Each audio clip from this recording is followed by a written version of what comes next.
begin with the sign of the cross. In the name of the Father, and of the Son, and of the Holy Spirit. Amen. Of course, remembering our baptism, we delve into these profound topics. And Dr. Michaud has written a very interesting article. He deals with faith and politics, a lot of philosophical, imbued in a philosophical spirit, we can say. And well, first of all, thanks for coming on. We're always glad to have you on. It's my sincere pleasure, Raphael. Yeah, and you wrote a interesting article, which they're both related. One of them is kind of diagnostics, and the other one is more normative. So you talk about the violence of America and how Elon Musk, I think, said this the other day. I don't know how long ago it was, but civil war is inevitable, and you're kind of seeing some hints of that, like omens that are going to kind of bring us that, if you will. And also the 250, obviously we're in the year, the 250th celebration of the anniversary of our country. And what I like about your articles is they end in a positive note. They end, it's not total black pill, as they say. It's not, it starts with a pessimism, but it's not a deep pessimism. It ends in an optimism. And I always also like how pers- there's a personal part in your article, especially the second one. So let's go to the violence part of America. If you want to talk a little bit about that today, that really we're just seeing increasing violence, um, even justified on an institutional level. And we saw this violence before. You mentioned in your article in '60s and '70s, but it's kind of different now. If you can explain a little bit that what's going on today with regard to violence in our country. Yeah, thank you. You're right. In the 60s and the 70s, there was a spread of we could call political violence with such groups as the Students for a Democratic Society, the Weather Underground, also known as the Weathermen, the Youth International Party, the Yippies, uh, um, the Black Panthers, the Symbionese Liberation Army, and the Chicano movement. All of these groups uh, represented a division within American politics and culture. And all of these groups, to one degree or another, um, executed violence, whether it be disruptive confrontations with police, National Guard, etc., or in some cases, just plain out and out um, terroristic bombing. That would be true with the Yippies. Um, and at that time, of course, it was a genuine concern for the country. And I can remember being in high school and college when all of this was taking place. Um, but it was an anti establishment movement, and it was a minority movement. Um, the politicians at the time, the leaders, were generally speaking, the majority of Congress, the House and the Senate, and the executive, uh, were not on board and denounced such violence. It continued in one way or another, but was quelled um, moving into the later 70s and the 80s, particularly during the Reagan era. The violence somewhat subsided. Um, that anti-establishment minority with all those groups I named um, kind of receded into the past, huh?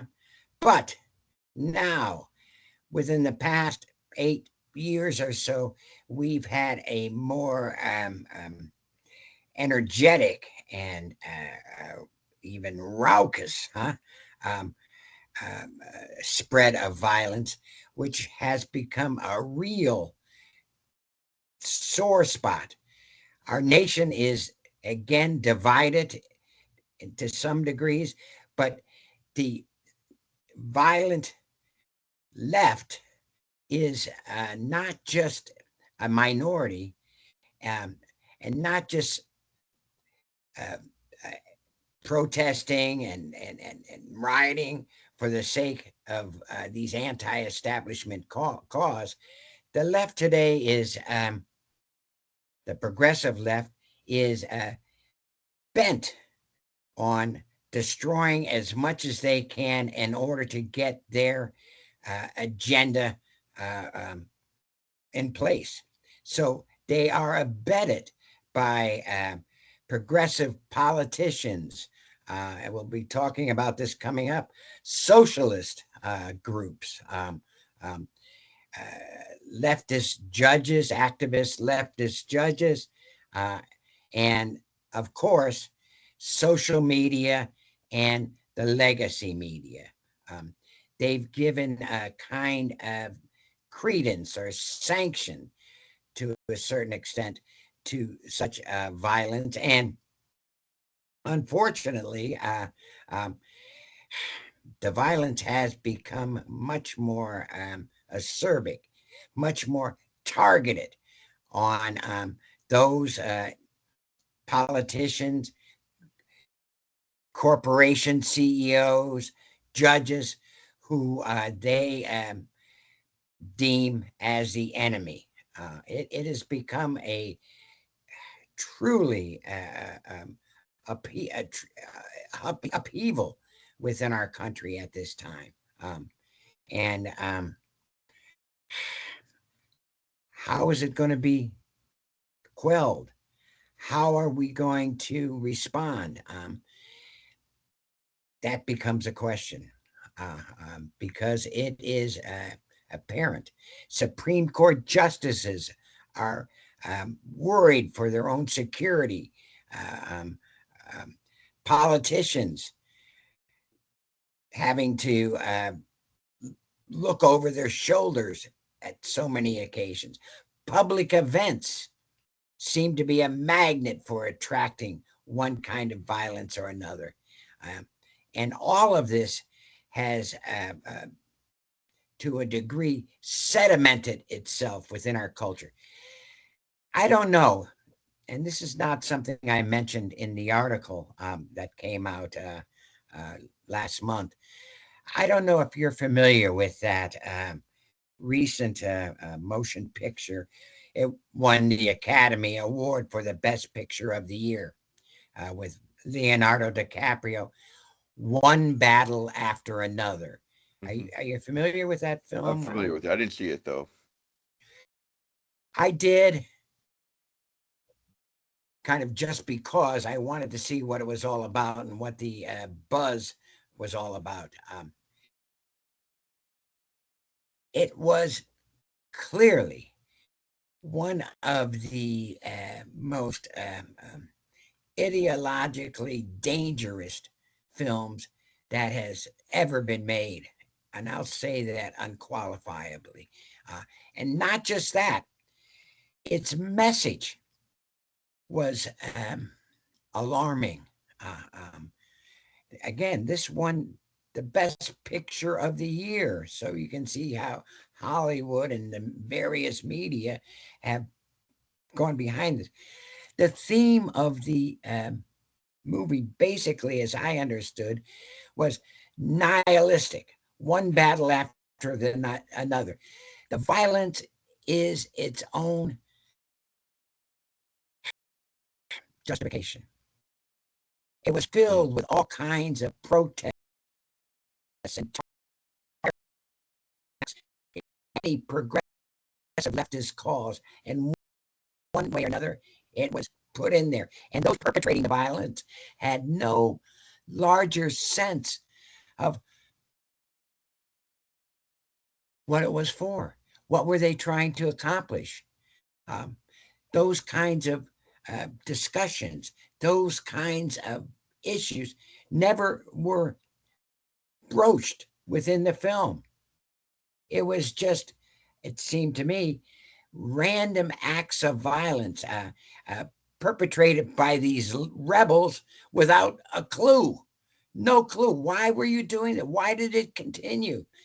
Exactly. What kind of country are you looking for? The violence was its own justification. Violence for violence sake. And this received the Academy Award. In the milieu of such violence, it seems to me, we're just facing a kind of phenomenon, really, which has never occurred before in the country, where the a good segment of the so-called establishment is basically on the side of so much of this violence that's perpetrated. Um, one battle after another is what they aim. Only the battle is important, as we would say. And it is such an acrimonious, hateful sort of violence that fuels itself, fuels itself. Um, it is, it is really frightening to see this roiling through our culture. Yeah, yeah. No, and some clear examples of that. I mean, with the Charlie Kirk killing, the Trump assassination, which you mentioned. I mean, there was attempts, like four attempts, even when he had Four that attempts on the press. president of the United States. Never, and that's with only, if you count part of the campaign time, Butler and so on, the that's with only 2.5 years. Four attempts. That's never happened before in American history. Um, And they had a very intricate plan, and I say they because leaving the left leaning ideologues, they had a very intricate plan in the UFC event that he hosted. It was if the FBI or the CIA foiled it, and with all drones, they were going to just cause mass chaos. So you're yeah, right. It's like this violence for violence sakes, and it does tie into. There's actually another interesting. You don't mention it in your article, but it's fairly new. It's not really known, but Andy No, I don't know if you know about him. Andy No, he does a lot of work against Antifa. He's a journalist, and I Antifa is huge, but also there's a trans death cult called the Zizians. I don't know if you heard of them. They recently kind of came to light. Zizians, they're this trans death cult, and philosophically, it makes sense that if you're willing to do violence to nature, you're going to do violence to other people, right? So sure. basically, that whole left ideology is rebellion against reality, then actually is manifested through violence. Now going to the socialist aspect of it, transitioning to your article, how can we kind of relate that to socialism? And then there's a very broad question: how is this against the principles of our nation? Because you go to the positive of that also. Sorry, I'm throwing a lot at you, but. Well, let me just focus. Um, Mhm. and I'm not familiar with the Scythians Mhm. movement or whatever you would call it, group.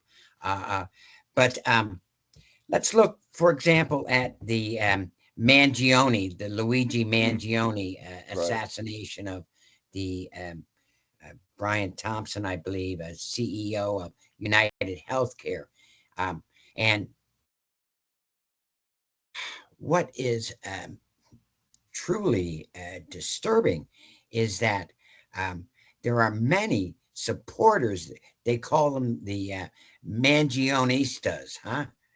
The Mangionistas, who believe that the CEO that who was assassinated horribly was as evil as Osama bin Laden. Um, he's the CEO of a healthcare insurance corporation, um, as evil as Osama bin Laden. And there are many who believe, and these are in the media, there are politicians who believe this, that social murder is legitimate. Social murder is sanctioned when you're dealing with such an evil figure. Comparing Thompson with Osama bin Laden, claiming that he deserves to die just as bin Laden deserved to die, is, and Ben Shapiro uses this characterization, is simply moral psychosis. Moral psychosis. How can you compare a healthcare CEO to someone like bin Laden?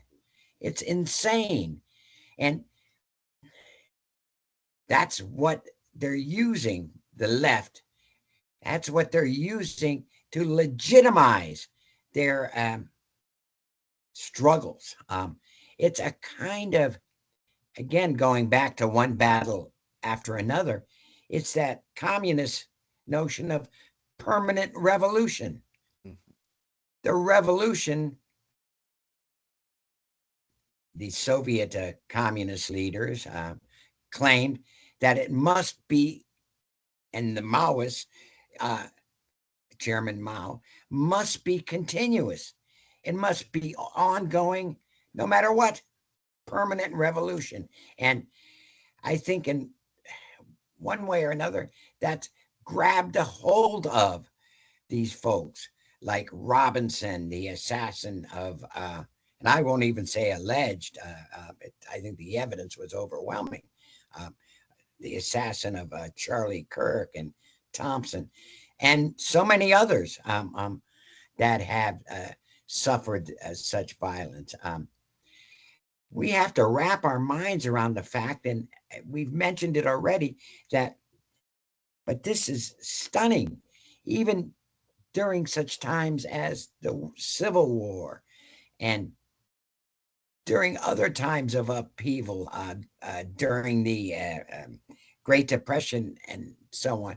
Um, we've never had a situation where a president has suffered 4 assassination attempts, and there may be more Oh that yeah. we don't even know about, but 4 in 2.5 years never happened in America. But this violence is being perpetuated through the kind of vile rhetoric that civility in politics is out the window. Right. Right. It's out the window. If you are red, of the red uh, persuasion, so to speak, the traditional conservative, some would say Republican, but it goes even beyond parties, political parties. If you're red, Trump and others are considered existential threats, enemies of the people that have to be challenged, have to be attacked, have to be assaulted. And that kind of, he's a Nazi, he's a fascist, et cetera, et cetera. That kind of continuous rhetoric does nothing more than to severely unhitch these confused assassins and Right. the perpetrators of violence. I mean, it's clear that Robinson, um, do I have his name? Yeah. Uh, Probably. the Kirk assassin was unhinged. And those assassins, the Butler assassin, was, of course, killed, but clearly unhinged as well. I was happened to be up in Butler, Pennsylvania recently. It's not far from where I have my home here, and it is a bucolic town, a beautiful area. Um,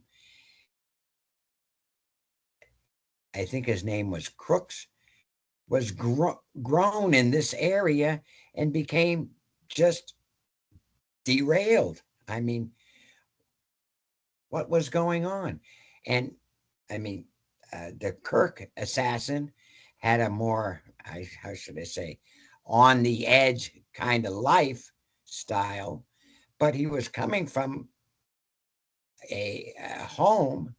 And remember, it was his parents who turned him in. He was coming from a home that was stable. His father, I guess, was in law enforcement at one time. And um, how are these kinds of assassins being produced? That Brandon Routh, or Ruth, however it's pronounced, in Mar-a-Lago, he had his sniper's nest set up. Um, it seems to me, with the kind of resources, the kind of guns and other sorts of technology he had, he was getting help from somewhere. Oh yeah. It's, yeah, and there may be an organization to this that we haven't fully understood. It hasn't been fully exposed yet, but it seems there is hope because we still have a good percentage of the country which is committed to the traditional ideals which has made America great and exceptional. And maybe we should transition a little bit here to the article on uh, socialism in the 250th celebration, because it was clear to me, I was deeply impressed and uplifted by our 250th various celebrations. Our nation's belief in a providential order of freedom and liberty remains strong. I don't know how much of a majority of the country it is, but I believe it remains the majority of our citizenry. And the 250th events in my hometown here as well, but those events rekindled in me, gripped me with a genuine sense of hope Mm. that this order will maintain, it will be sustained. Yeah, uh, I could go on with that a little bit more unless Yeah. you want to introduce No, a point or I mean, two. definitely, I feel the same way. I mean, it's I was actually shocked, pleasantly shocked, in to see how many how patriotism still, as a virtue, it's an essential virtue, it still thrives here, and I think it has to do with, you mentioned in your article, how well, socialism is kind of like the antithesis, and maybe we could talk a little bit about that. Maybe that's the positive, the end goal of this political violence, though it doesn't seem like they want to construct anything. Though we can also see socialism as a destructive and anti-political institution, in a sense that it really is just, it's not constructive.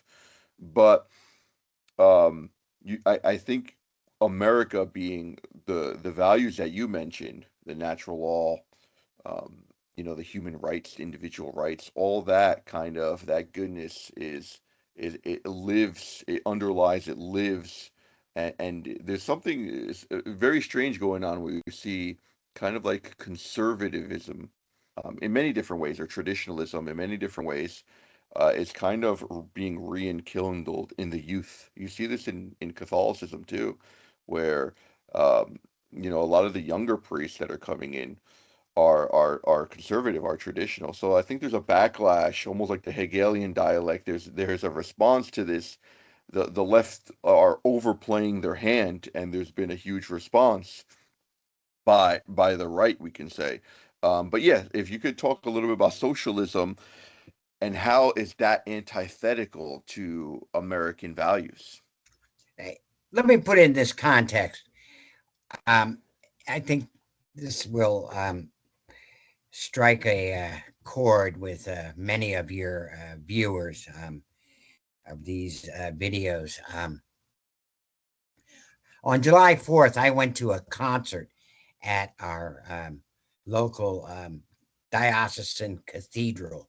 Um, the concert was entitled God Bless America. It was an incredible event. I was so proud of my diocese, and I know the those who organized it and many who performed, etc. Um, I was just so proud of what they put together um, for the cathedral on July 4th.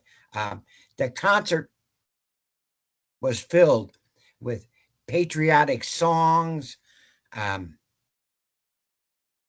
there was a section where we did really poignant hymns, black spirituals.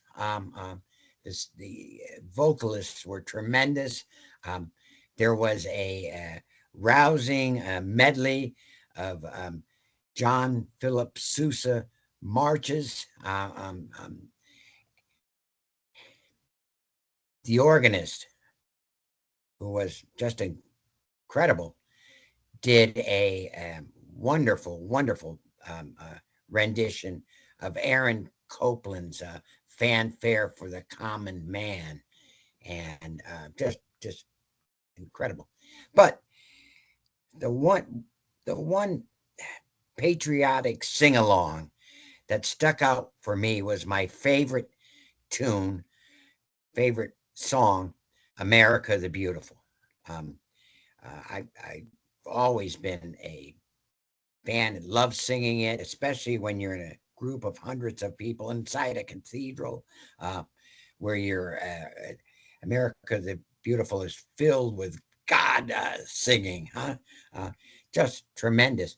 And America the Beautiful was first written as a poem, and then by Catherine Lee Bates, and then the music was later composed by Samuel Ward, who was a church organist and choir master.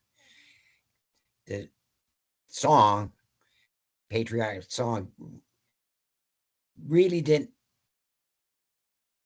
appear as a full song until around 1910.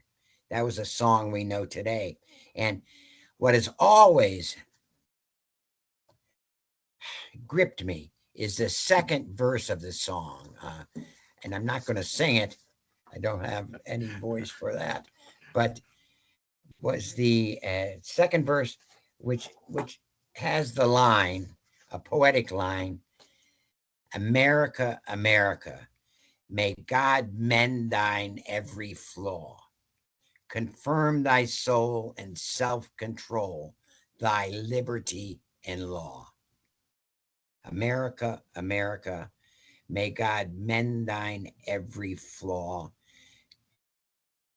confirm thy soul and self control, thy liberty and law." I find that to be so incredibly profound, kind of summing up the American experience. What do I mean? If you think about that line, it begins with a kind of confession that America is not perfect. We have had and we still have flaws. But the latter part, God mend thine every flaw. But the latter part is a kind of answering that petition, but it's not unconditional. The Mhm. petition to pray that God mend our flaws is not unconditional because it says, confirm thy soul in self control, thy liberty and law. Our liberty has to be an extension of ourselves, our souls, um, as self-governed, self-controlled citizens, so that the liberty we enjoy is genuinely lawful. Genuine, thy liberty in self, thy self-control, thy liberty in law. We can go back to the Greeks here to get further insight. The Greeks had this notion that self-moderation, self-governance, called the virtue of sophrosine, was critical for a mature citizen to develop. Self-governance, self-control, self-moderation. The Greeks called these mature citizens spoudeoi. Spoudeoi. There are spoudeoi alive and well in America, and I think many of them had a chance to express their beliefs, their faith, and I do mean a faith in the divine, their faith during those 250th celebrations. Um, um, I did especially, my wife and I just were thrilled with the event within the cathedral. Where else but to, and as thank the Lord for what America is as a truly exceptional nation. Thank the Lord for that gift that has been bestowed upon us. But in distinction to the spoudeoi, the Greeks also talked about the phauloi, the spoudeoi, the mature citizens, the phauloi, the immature citizens who lack that sophrosine, who lack that self-control, that self-moderation, self-governance. And the phauloi, unfortunately, um,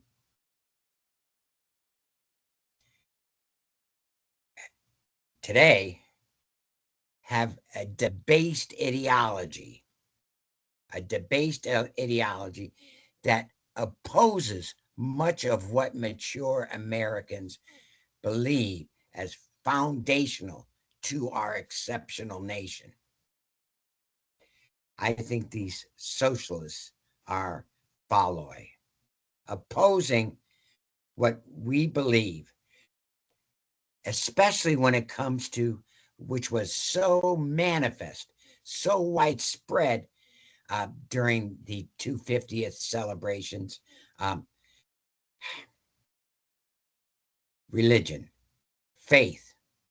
Our nation has a faithful origin. It has been sustained. Its exceptional status has been heightened by its faithful commitment to the order of providence. And that was clearly a theme, a teaching, an insight of the 250th. Yeah. You know, Raphael, socialists, such as the Socialist Democratic Party of America, huh? Um, as it's been formed, those democratic socialists, an actual political group, as you know. The socialists cannot abide, they cannot admit any higher authority and certainly not a religious deity, huh? They cannot admit a higher authority than the sacred socialistic ideology. And I put sacred scare quotes there. The sacred socialist ideology they advance. For them, the socialist state must be supreme. It can't be subject to a divine law, a divine order. Um, I believe if the socialists had their way, they were already protesting at so many different venues, even in my hometown, protesting the amount of God talk, God praise in the 250th celebrations. Very disturbing. But if they had their way, for example, I think they would actually ban a patriotic anthem like America the Beautiful. Ban it because it's too um, religiously clear. Um, uh, uh, they just can't allow for such an order for liberty, an order for moral foundations to be supreme over their socialist utopia. Um, um, um, it is a frightening proposition, but we know that socialist communist governments throughout history, socialist states have suppressed, and they still are um, suppressing religious belief. Um, um, they can't allow it. They simply can't allow it. And that's one of the major challenges we're facing today. Um, um, Yeah, yeah. Major challenge. Um, It has to do with human nature. I mean, just the extreme pessimism that socialist has towards human nature is that kind of like the Hobbesian view that we need a strong, centralized, like a Leviathan state because people really are just intrinsically evil, and we need to kind of have this really overarching, all-powerful state that controls, and everyone kind of deep down wants that, as opposed to kind of like the virtue ethics and natural law theory that the founding fathers rooted in the freedom for that we retain our human dignity and our freedom is given to us for the sake of the truth, for the sake of the good, to live a virtuous life. So this ties, the reason I wanted to do these two articles together is because it ties very well with the virtue ethics, the ideals of the United States, rooted in the founding fathers, against the ideology, socialism, and really the ideological fanaticism that culminates into this political violence that is seen as moral uprightness to them, which is the end yes, justifies the means. So it's like this politics for them. Politics becomes absolutized, and it replaces moral. There is no morality. It's like actually a lot of people for like moral issues, if you ask them, they would say abortion is good because it's legal. So legality becomes morality because the highest God is the state. And that's essentially socialism. yes, absolutely. And historically, that has panned out over and over again. But you know what you mentioned? I am very hopeful.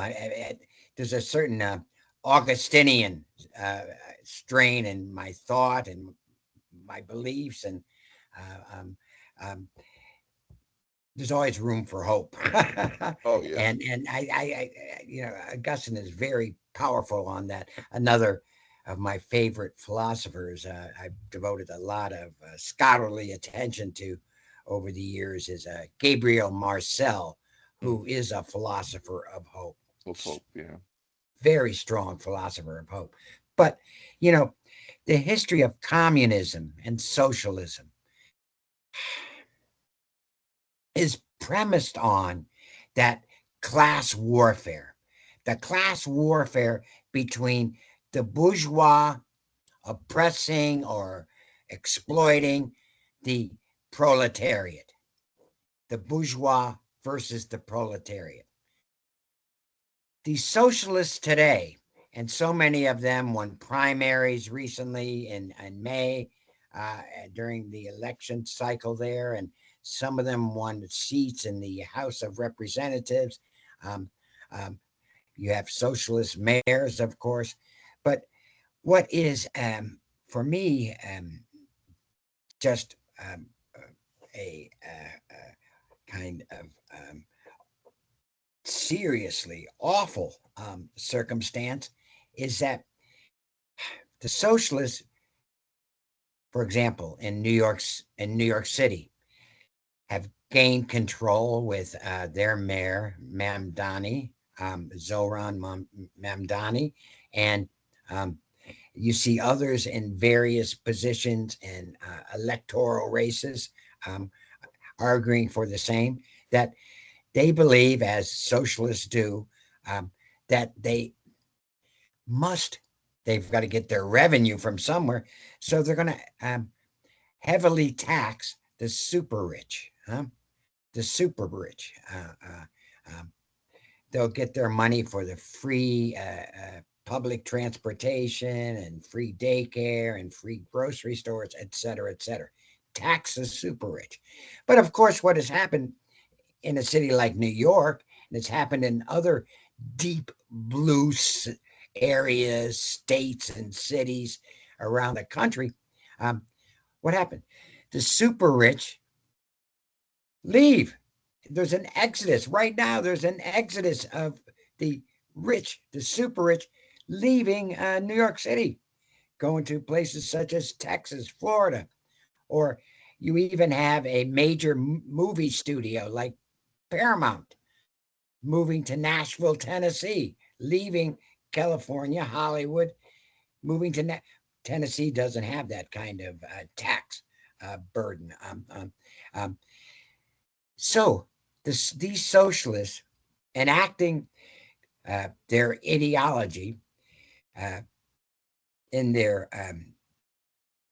warfare, class warfare, uh, uh, have created a situation where ultimately, in order to gain the kind of revenue they need, they're going to have to devour themselves because so many of these citizens, voters who favor or advocate for this socialism are themselves, I don't want to say super rich, but rich or certainly affluent.